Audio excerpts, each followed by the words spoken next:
Yo guys, Punkrat with another video. Man, isn't it weird when I actually pronounce the words? I feel like it's almost become a meme at this point, the way that I say my intro. You know, I could have changed it a while ago and I'm not sure that I should change it just because it's kind of part of the channel at this point. But for this video, we're gonna try out just actually pronouncing the words properly. So one thing that I've been promising to make for the last couple of weeks are Twink guides. And don't worry, I have been concepting them and this is going to be the first official one. We're going to be doing the 19 Hunter Twink. The reason why I chose this Twink specifically is because I think it's probably the strongest within the 19 bracket. It's one of the easiest classes to actually level and you don't really need too many expensive items to get it done. So like I said, it's really accessible. It's easy to get the job done and just have this Twink on your account ready to fly whenever you're bored and want to play it. So I figured this would probably be the best Twink to first put a spotlight on. So let's get right into the video. This is my 19 Hunter Twink guide. Hopefully you guys enjoy it. Let's get into it.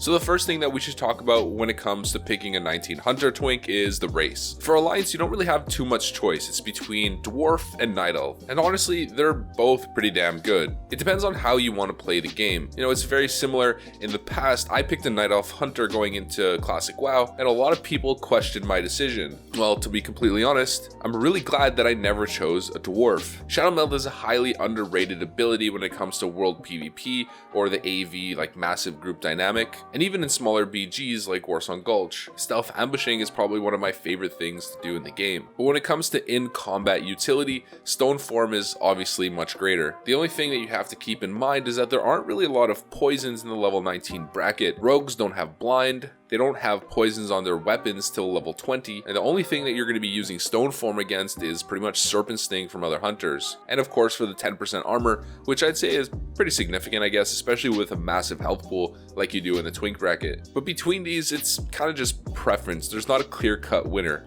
Do you want to be stealth ambushing people? Or do you want to have an ability that just makes you slightly sturdier and gives you the ability to take off poison? It's really preference, go whatever you want. On Horde side, I'd say there's a bit more of a clear-cut winner. First, we've got Tauren and we've got Orc. Both of these are pretty good. Again, you can't really go wrong with any of them. Taurens have War Stomp so they can stun everyone around them in a relatively small radius. I think it's 8 to 10 yards. And considering that melee attacks are really strong at this level using Raptor Strike, it honestly can be pretty good, or even to get away. Orcs have Hardiness and Blood Fury. Pretty much the same thing at 60, really useful, although again keep in mind that there aren't too many stuns at this level. Resisting a stun does not have the same value that it does at level 60, but Blood Fury is quite good, and if you want to have a trinket pop basically to go all in, it's pretty damn amazing. It's definitely a good choice. But in my opinion, the clear-cut winner is 100% the Troll. So the thing about 19 Hunter Twinks is you don't have aim shot, and you tend to use a bow that's faster than what you would use at level 60. You're using something below 3-second attack speed rather than above. This creates a dynamic of heavy micro play.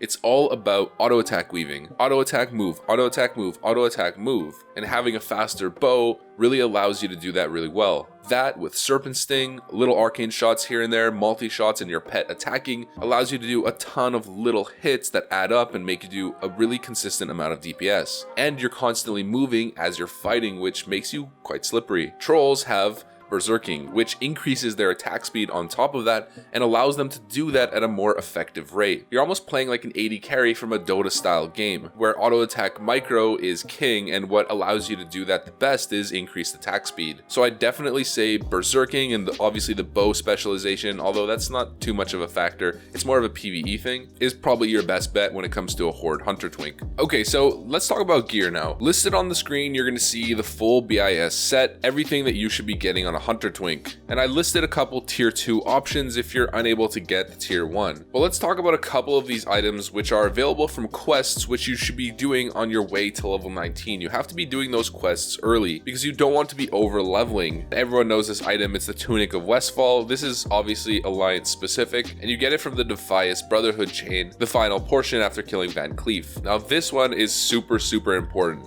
It's available on both Horde and Alliance, and you have to get it. It's called the Talbur Mantle, and these are the only shoulders that you can get at a low level or below level 20, which have stats on them. You get them from Wailing Caverns, specifically the Glowing Shard quest that drops off the last boss, Mutinous the Devourer. The next one, again, everybody knows this, it's that awesome ring. the Seal of Rin or the Seal of Sylvanas. I believe it's from the note that you get after killing Edwin Van Cleef. Then it takes you back to Stormwind, you have to do a bunch of things, then you get the ring. And then the Seal of Sylvanas, you pick up a quest chain that starts in the Sepulchre in Silverpine Forest, and it asks you to go clear Shadowfang Keep. On Alliance, there's actually an item specifically that you can get, which is really interesting as well. It's the Quiver of the Night Watch. This is from a relatively high level quest out in Duskwood and Darkshire specifically, and it allows you to get a quiver that's much greater than anything that you can get at this level. So you definitely want to get that on Alliance. And on Horde, you're able to get this bow called the Bow of Plunder. This, however, introduces a little bit of a dilemma. So the Bow of Plunder, you're able to get, I believe, at 18 or 19. It's from Terran Mill and Hillsbrad Foothills,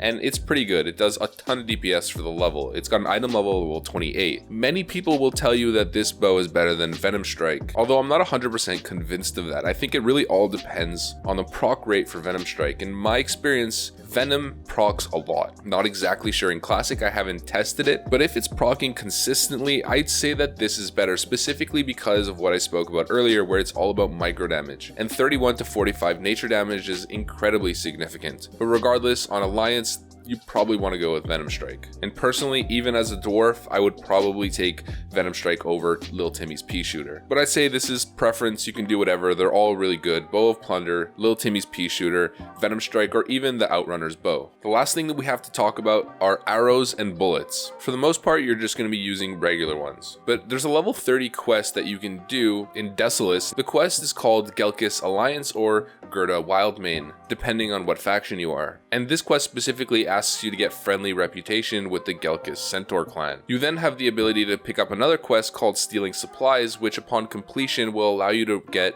200 feathered arrow or 200 exploding shots. These, I believe, can be sold on the auction house. So you want to be trying to snipe these on the AH when possible. If you can get a nice pool of them that'll last you a long time, you'll have better ammunition than anyone else in the level bracket. Now, aside from all of this, the most important thing that you can do on a Twink to increase your power level outside of engineering and all of that stuff, you're able to get much higher level enchants, which allow you to become really, really powerful in the level range. So for the head and the legs, you want to be using an Arcanum. You get these from Librams. The Libram of Veracity will give you 8 agility, and the Libram of Constitution will give you plus 100 health. I personally like the 100 health. I find that a lot more significant at level 19 than getting a little bit of attack power, but it's really personal preference. You can do what you want. It depends on your playstyle, I guess. Now, you need a high level in order to do the quests for these enchants, if I'm not mistaken, but I'm pretty sure that you can open a trade window with your high level main or have a friend complete the quest, get the Arcanum, and then enchant your items in the Will Not Be Traded section of the trade pane. Your cloak, you want to get plus 3 agility. Chest, you definitely want to get major health plus 100 HP over greater stats. Bracers, you want to get stamina. Plus 9 stamina is insane at the level. Gloves, you want to get agility. Right now we only have access to plus 7 agility, but later on we're going to get access to plus 15 agility to gloves. Weapon, you want to get plus intellect right now because the agility enchants are not available, but later on you're going to be able to get plus 25 agility to your two-hander. And on your ranged weapon, you want to put an accurate scope, which increases the damage by 3. But really, I think where the big dilemma comes when it comes to enchants is on your boots. You have the option of getting minor speed, so having an increase to your movement speed slightly, or greater agility. If you're cocky, confident, you just want to go all in with damage, you might want to go for the 7 agility. Personally though, I'd suggest going for the increased movement speed because like I stated earlier, it's all about micro, it's all about attack moving, attack moving, attack moving.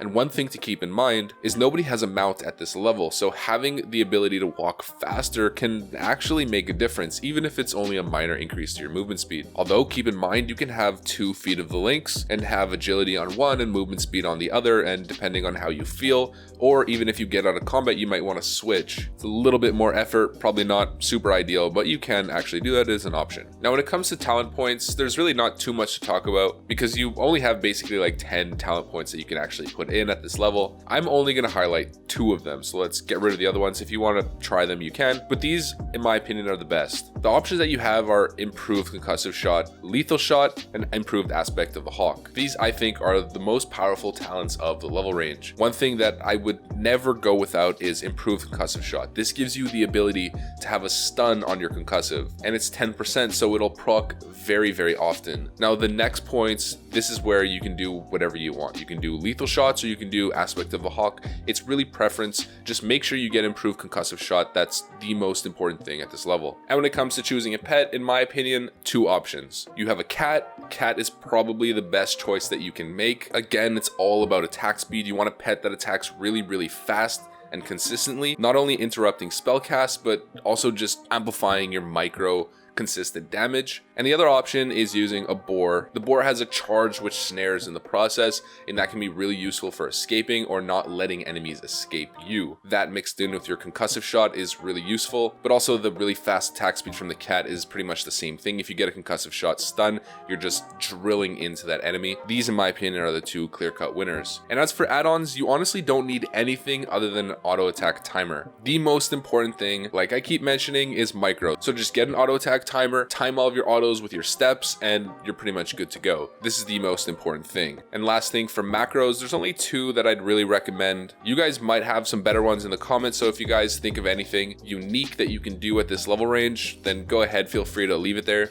But the only ones that come to mind are a wing clip and raptor strike combos, and that way every single time you go for a melee strike, it'll slow the target as well. Also having a concussive shot and wing clip within one macro, so when you're out of range, it'll cast concussive, and when you're in range, it'll cast wing clip. But you have so many open keybinds at this level, honestly none of these are super necessary. Also make sure to keep your pet on passive and keybind pet follow, pet attack, and pet stay. Pet management is obviously one of the most important things on a hunter, and this guy is going to be doing a significant amount of damage within that level bracket, so make sure you're using your pet properly. So there you have it, friends. This was my 19 hunter twink guide. This is probably my favorite twink in the entire game. It's the only one that I plan on making. I might make a 39 shaman, still thinking about it. Enhancement shaman, of course. But honestly, the twink that I always tend to default to is the 19 hunter. It's so easy to make. You level up super fast. All of the gear is really accessible. You only really need to buy Feet of the Lynx, get a Deviate belt crafted, and then buy the Twisted Chanter staff, which